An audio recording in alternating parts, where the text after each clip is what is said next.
alcohol and muscle building, and alcohol and fat loss. I want to talk to you a little bit about how alcohol impacts your fat loss, or how it's going to impede your goals. And this isn't to talk you completely out of drinking alcohol. It's just that just this week alone, I have had 3 different clients talk to me about, they've said, I usually will ask my clients, what is the one thing that you think is holding you back? The biggest thing that you can see it's being a stumbling block for you in reaching your fitness goals. And 3 of them have said alcohol. And so instinctively, when I asked that question, something popped up for you too. And I want you to ponder on that for another time. But usually when I say, what's the first thing? Most people know what it is. They either say, don't exercise, I don't exercise hard enough, I don't eat the right foods, or alcohol, or whatever it is. So, all right, so alcohol and muscle building. Here's the story with that. So there is a hormone called human growth hormone. That hormone is a muscle-building, fat-burning hormone. We create that hormone naturally in our body when we're kids. That's what causes us to grow. But after the age of about 30, our body declines in the rate at which it produces human growth hormone. In fact, it's kind of down to a trickle. It's such an important hormone. In fact, it's even called the beauty hormone. You know how they say, get your beauty rest? The reason for that is because the other time that this hormone is produced is while we sleep. Okay, so now that we're over 30, most of us over 30, we aren't producing this hormone as naturally throughout the day. So the times that it's produced is while we sleep, during good quality sleep, as well as during our high intensity interval training workouts and our strength training workouts. All right, so we can actually manipulate this hormone to get our body to produce more of it. And that's definitely what we want. We want to produce more of this human growth hormone because it's a muscle-building, fat-burning hormone. So by increasing our sleep, by adding strength training and high-intensity interval training to our routine, we can certainly manipulate this hormone, okay? So before we get started, I want to know how many of you guys are going to go out and do a little party in this weekend. David, I know you're not. Can you do that during menopause also? Do you mean, can you do the strength training and the high intensity interval training? Is that what you're asking? During menopause? I'm going to pause on my lecture for just a moment because my other phone finally just got on there. So Italian Mama, let me take a minute to answer that question. Are you asking, can you produce that hormone during menopause?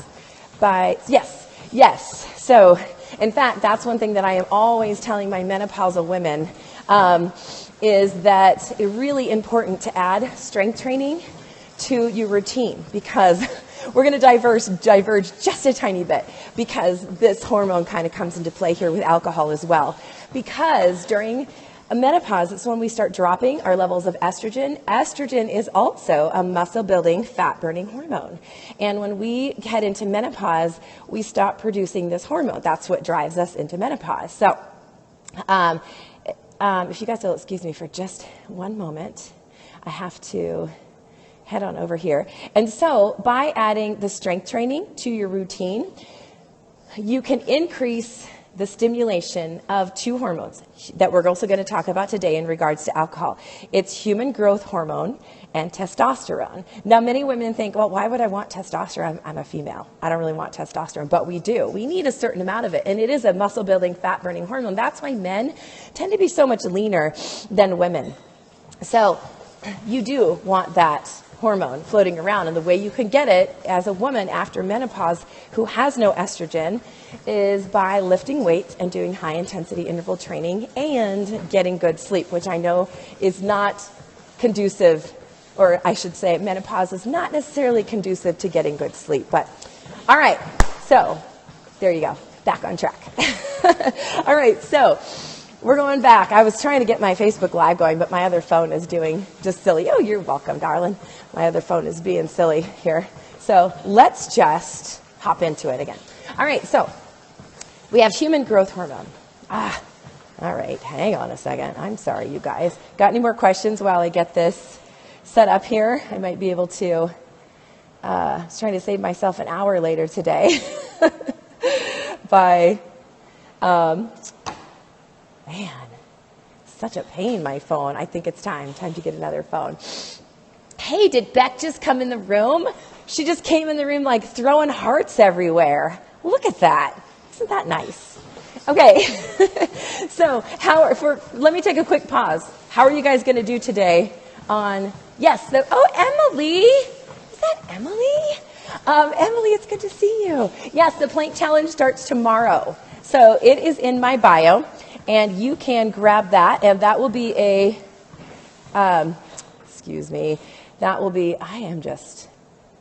golly.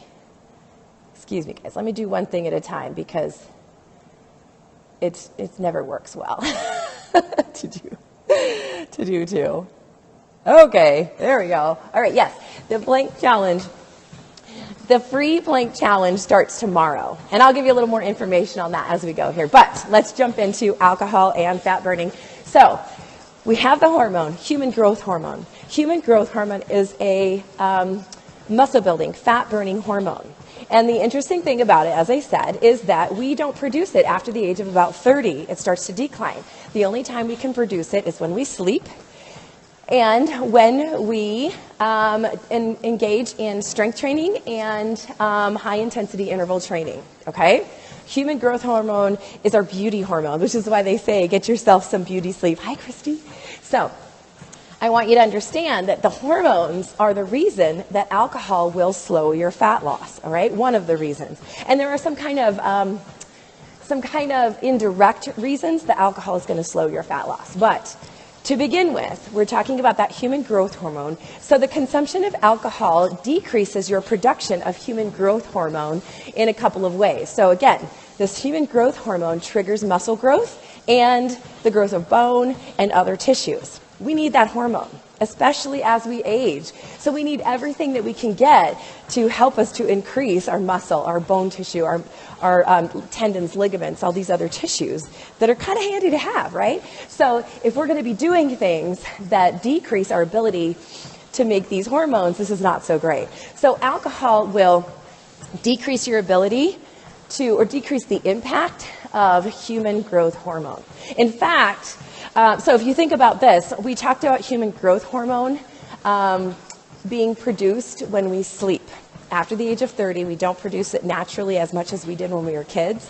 So sleep is your key time to produce this hormone in addition to the workouts with high-intensity intervals and strength training.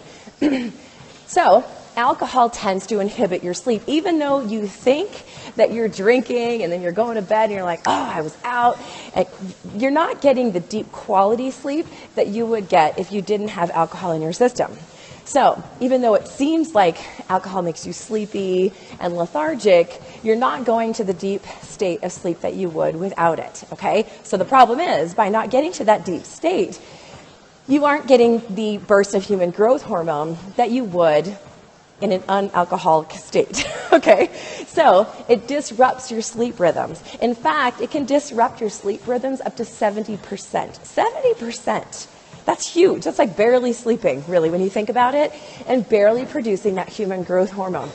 Now, I get a lot of questions from people. As I said earlier, I ask my clients, what is the one thing you think that holds you back from your health and wellness or to getting your goals? And this past week, I've had several new clients this past week, and this past week, 2 of the new clients mentioned that they think it's alcohol. And it's not like these people are going out and drinking themselves silly at night. They might have like 2 glasses of wine a night, but it's every night, 7 days a week. So this then is disrupting their sleep rhythms every single night, 7 days a week, right? So there's never really a night that they're getting this great burst of this human growth hormone, okay? So that's the one hormone that's affected by alcohol. The other one is testosterone. Testosterone is also a muscle-building, fat-burning hormone. And women, don't be tuning out right now because we have a small amount of testosterone. And we need that testosterone, again, as I said, because it's a muscle-building, fat-burning hormone. And after the age we mentioned earlier, we talked about estrogen declining as we age and head toward menopausal age. Dawn Evans is here. As we head toward menopausal age, we don't have estrogen working for us as women So we need, as our muscle building hormone, so we really need the hormone of testosterone and this human growth hormone I just spoke about to help us with the muscle building aspect. All right? So testosterone. So here is an interesting thing for you men as well. So testosterone produces alcohol. Alcohol produces excess estrogen. Okay? So now women, don't be thinking, oh, I'll just drink alcohol and get my estrogen after menopause. It's not really the right kind of estrogen. That's kind of a whole other scope. It's kind of what we consider a faux estrogen. Now, I said alcohol, but technically it's the hops in beer that produces the excess estrogen. And for men, this is a really big problem if you don't want to have man boobs. Yes, man boobs. So let's talk about man boobs. So estrogen, the excess estrogen found in our environment, in our pesticides, and in our hops from the beer that we're drinking during football season and possibly tonight being Halloween, produces excess estrogen. So if you are somebody that has moobs or man boobs, you might want to think about that. They're actually looking at hops as a treatment for women that have hot flashes, to give them a dose of estrogen to kind of reduce those hot flashes. So, I mean, if you think about that aspect, that's a pretty good dose of estrogen coming from the hops, if they're actually considering using it to help women get more estrogen so they can reduce hot flashes, get more estrogen in a state of no estrogen at all, being menopausal. Does that make sense? Okay. So we have the two hormones, the human growth hormone and the testosterone. Jamie Spenner just said chesticles. That's hilarious. But we got to be serious about them, right? So we have those two hormones that alcohol can affect. The human growth hormone by inhibiting your sleep quality, which will happen when you drink.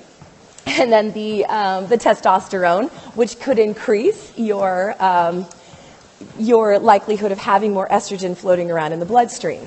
Okay, therefore creating the chesticles or man boobs we're talking about. All right, another aspect of alcohol is the dehydration. Okay, so alcohol is a diuretic, which means it causes the body to excrete more water, which means that it's pulling water from the system and you're peeing it out.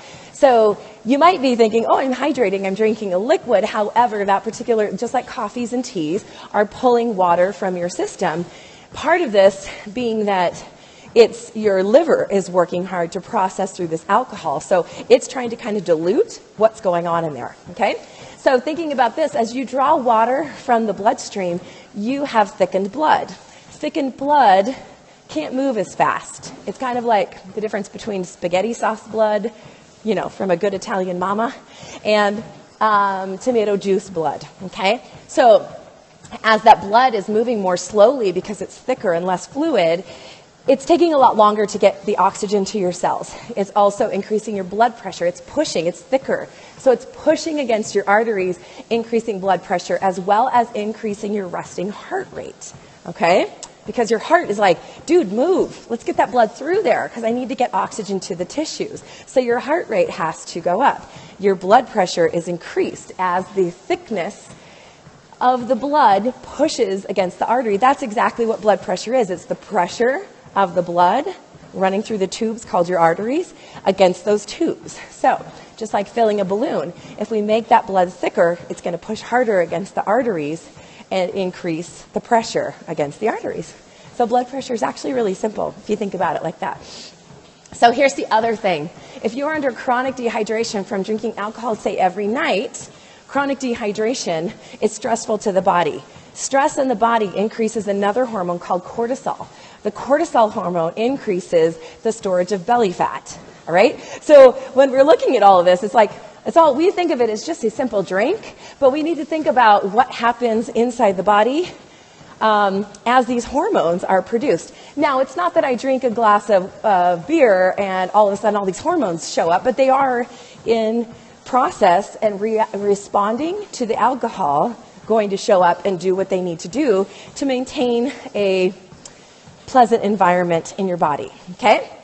So, also, alcohol will cause a longer recovery time, so that if you are somebody that's working out and you're trying to build muscle the alcohol is going to cause a longer recovery time, which means that you won't be able to get the kind of quality workouts in that you could had you not drunk the night before or the 7 days prior to that, all right? So you also might find yourself more easily thrown into a state of overtraining when you're drinking alcohol on a regular basis, because your body is never really getting to recover the way it would if you didn't have alcohol on board, all right? And we had to think about the fact that I could go out tonight and drink a few beers. It's still on board for quite some time after. It's not just that moment, because your body is processing through the alcohol. The liver is still trying to figure out what to do with it. It's trying to dilute it. It's inhibiting the growth of other tissues, of muscle tissue, of bone tissue, of ligaments and tendons, as we talked about with that human growth hormone that comes out. Also tends to, of course, we have excess calories coming from alcohol. Those excess calories are coming from sugar. And that sugar, when not used, is going to be stored as fat. So that's where the fat aspect comes into it. So anytime our blood sugar is too high for too long, we're going to go into fat storage mode. So think about this. Think about, I don't know, maybe people go out and have 3 or 4 beers at night.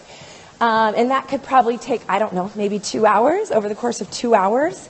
Anytime your blood sugar is in a constant state of elevation, not only that, but let's talk about the munchies. So let's say I'm eating French fries with my 4 glasses of beer. I'm increasing my blood sugar for hours upon hours. So maybe I've only been drinking for 2 hours. I started with the French fries a half hour before. We're now at 2.5 hours, but that blood sugar is going to stay elevated for even another hour beyond that. So for 3.5 hours, I have shut down the fat burning doors, increased my sugar consumption through the alcohol and, of course, those French fries. So we're setting ourselves up for a state of shutting down the fat burning, metabolically speaking, okay? So also, the alcohol destroys the gut biome, which is like the little environment that lives in your gut that helps you digest food, helps boost your immune system, and all these different things. So you got to be thinking about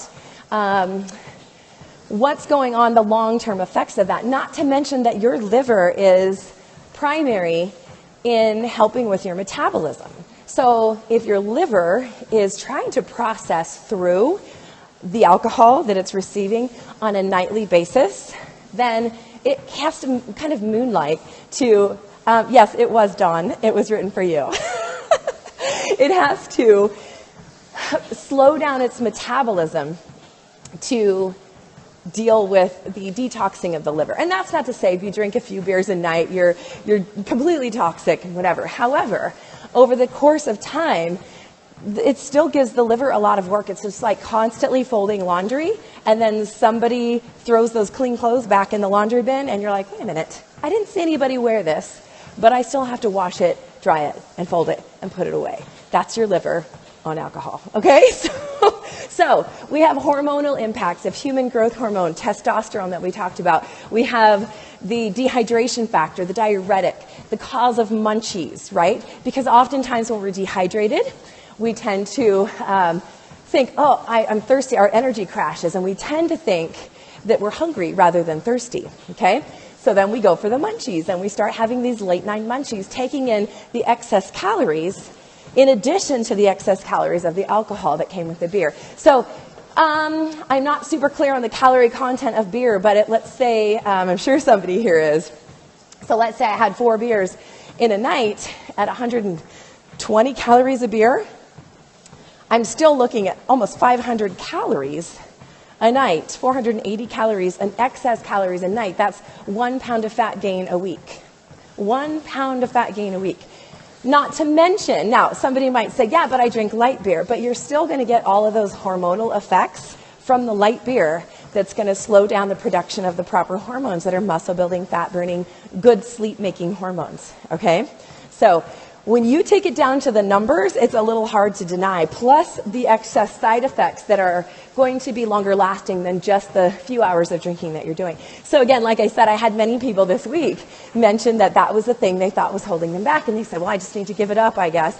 No, I feel like if that is something that's really enjoyable to you, then I would work with, if that's a reward for you, as in it's been a long day, I just want to sit on the couch with my spouse, drink a glass of wine, and unwind. That's a lot for you. That's a lot that sustains you and keeps you going. So if I tell you you need to hack it all off completely, your life is not going to be very fun.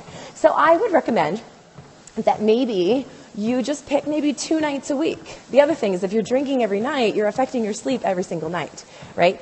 So you want to maybe pick 2 nights a week if you're drinking 7 days a week. Then are your special nights, something you can look forward to. You can still get that reward. It's just a matter of reframing your mindset.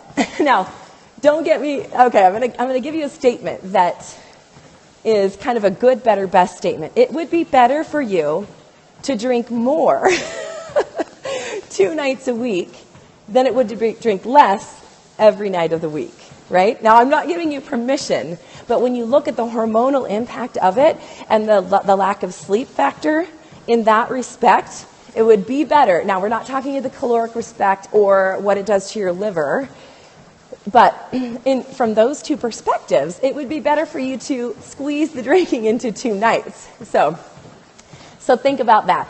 That's not like a free ticket to just drink all of the beer you would have drunk in 7 days and squeezing it into 2. But it's just something to think about. If you want to still keep that satisfaction and that reward, just narrow it down and really say, okay, Tuesdays and Fridays, those are my nights. So those are my nights. I can look forward to those nights. And you just have to reframe the other days of the week to drive your focus to looking more toward Tuesdays and Fridays, okay? Okay, so there you go. I hope that is helpful and motivational for you.